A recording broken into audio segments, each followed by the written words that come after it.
settlers abandoning the Promised Land, the bitter irony of Israel's wars.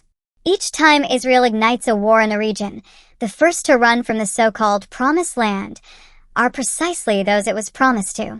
The settlers, those brought by force, ideology, and state sponsorship, suddenly remember their comfort, their safety, and their ability to pay for an expensive boat or a last-minute flight. The chosen people that came to claim Palestine as their eternal home are the first to evacuate, leaving behind the ruins, the bombs, and the trauma for the native Palestinians. This bitter scene unfolds every time.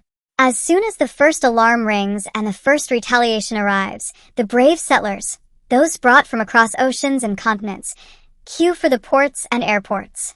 They came to a land that wasn't theirs, called it their ancient heritage, and promised to stand by it no matter the cost. Yet when the cost is measured in fear and blood, it is always the indigenous Palestinians who remain.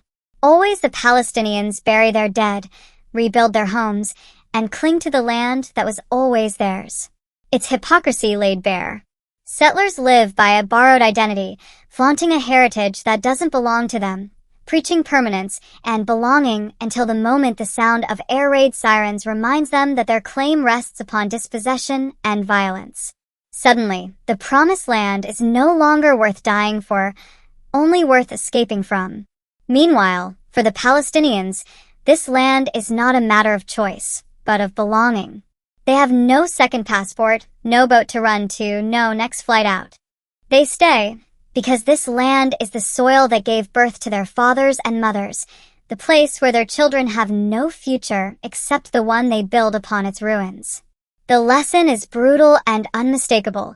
The chosen leave when it becomes inconvenient, but the oppressed remain, buried deep within their land, defending it with their lives.